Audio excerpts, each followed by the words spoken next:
Shalom peuple de Dieu, c'est Madame Betty Massengou, la journaliste internationale. Hein.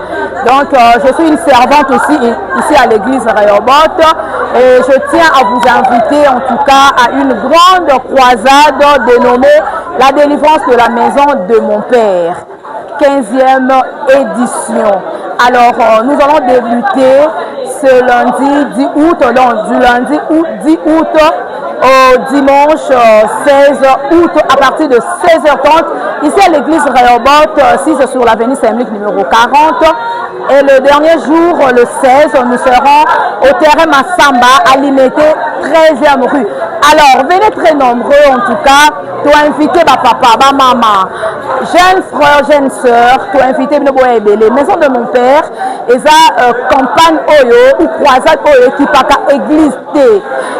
Et ça le sang de la Rehoboth, tout sang de la Rehoboth, tu as invité parce que nous sommes à Salaka, chaque édition, chaque année, dans l'homme de Dieu, le révérend pasteur Olivier Témété, le gardien de l'arche, et nous allons que l'onction sera au rendez-vous.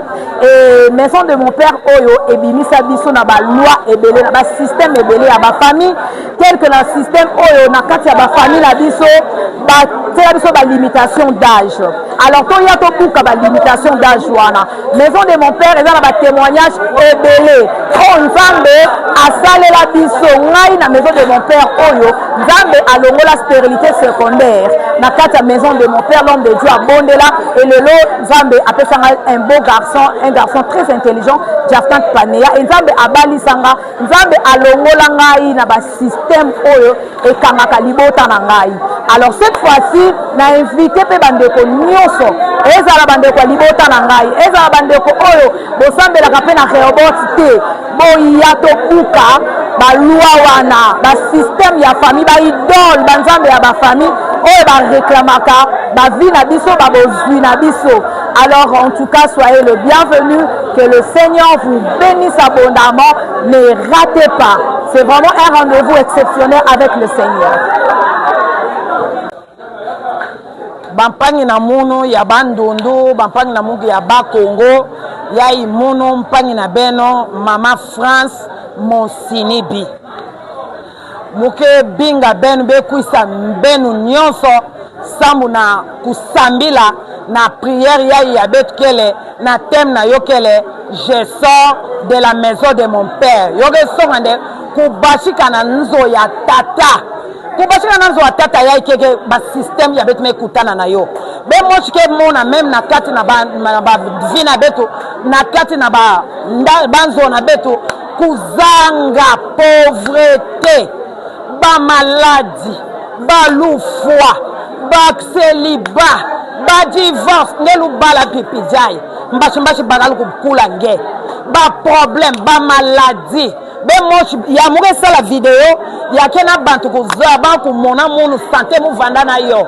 J'ai souffert pendant 4 ans, mouvanda maladie na mouvanda bela yo vanda maladie spirituelle. C'est grâce à l'église ya muge na kusala appel église Rehoboth, yoge na avenue Saint-Luc numéro 40 bis. Yoke église ya délivrance.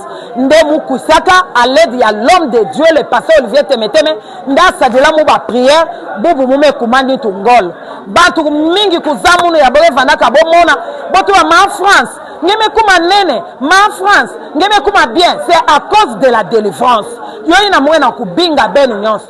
Bana kikwit, bana Bakongo, bantu abandundu nyonso. Oh muge muntu akwilu, oh wapi, ngevana na Kingasani, ngevana na Kisensu, ngevana na Matadikibala, ngevana wapi, bekuisa betu samba, enfin ya kubebisa, ya ikeba loi ya famille, ba condamnation, pauvreté, échec, enfin que betu vivre via nzambi kuzola, nzambi na passé nan kuvanele, fale betu bonga. Yo mwena kubinga beno, bekuisa sambo, betu kusambila betu bonga, na jina Yesu Masia.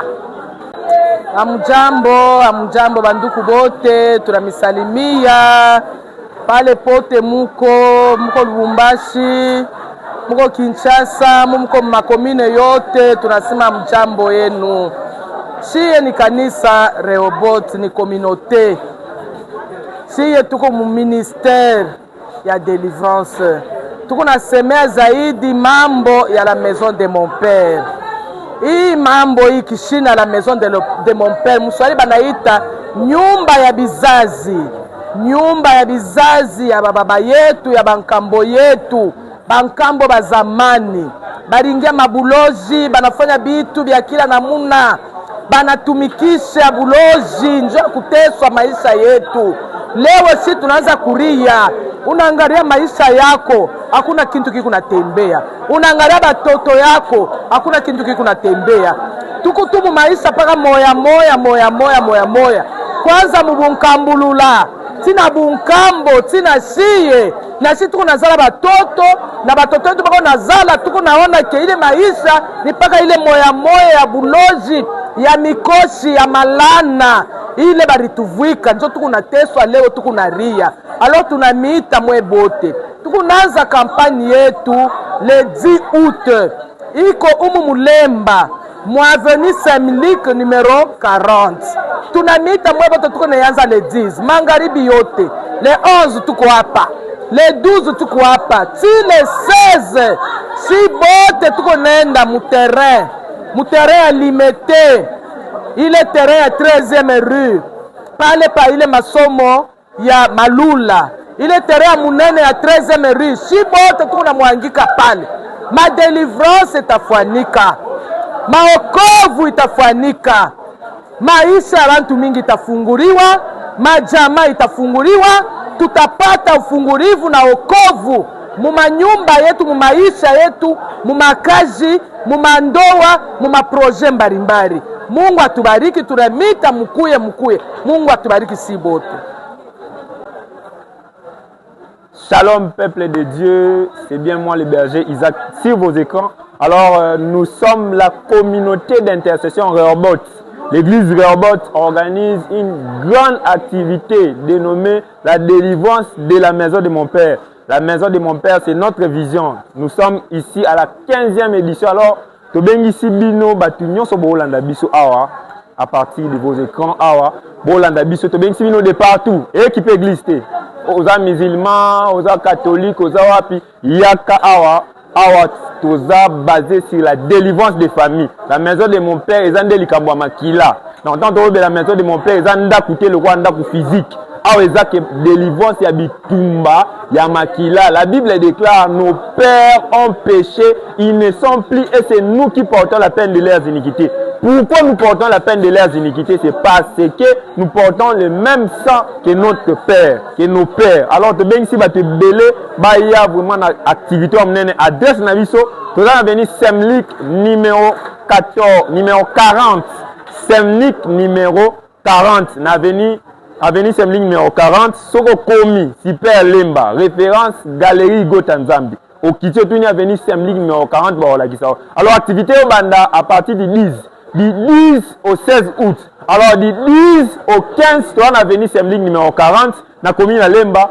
Le 16, d'être aussi sur le terrain, ma samba est limitée 13e nuit. Tu bien ici, Binobo est belé, car la délivrance sera au rendez-vous. Nous sommes au Kangola Batou. Que Dieu vous bénisse. Bonjour, shalom, Bana Nanzambe. Mema Janime Ntumbakala la Joseph. Nous avons dit que bana betu bonso babakaji bamamu batatu loi bonso mon campagne qui est ka maison de mon père. Maison de mon père ujimwika la 15e édition. Matu konso bajibika la bikila bana betu bonso bajibika la muchinsansa bajibika la kumbujimai bajibika la ukananga bajibika la munemu mu 24 communions. Bibika banu bikila bonso bajibika ni malien loi tuchibula imali en famille. Maison de mon père ujimwika la wambabishi. Maison de mon père ujimwika la malien ajimika la kuata bantu mubiote. Bantu bajibika la peut-être mu famille yabo. Bajibika la banchila kuya ya wabu wakumpala toni ya wandeke mabaka kaye na kokuto. Nani mu famille yabo mijimu kaye na mikala kokuto. Kibwalu kaye mwena mujimu wanzambi ujimwika la inspiré kujimuka lenga nzambi. Ujimwika la mwanga ta vision yeo. Kutumira kujimukalenga bwakukangula meku ajimika la makanyi bwaku kunani kubupika bwa Satan kibwaluka njumika la nubikila myaba yonso bibika la basangi jibwa loi bonso mu le 16 le 16 août le 10 août qui le 16 tujikisha mu terrain wa Masamba kiboloka nyumwe kana nubikira bana betu bonso loi onction wavigi mukulu nyiwi kala wa rendez-vous bantu babuji bena Masamba bashishilanga na jibikala babatonda bantu bonso bikala ni mijimu kayene kumparato loi mukalengo jibikala wa rendez-vous nanu kangula nanu peshe mijimu nzambi anubenesha bonso mujire ja mukala Yesu Kristo amen.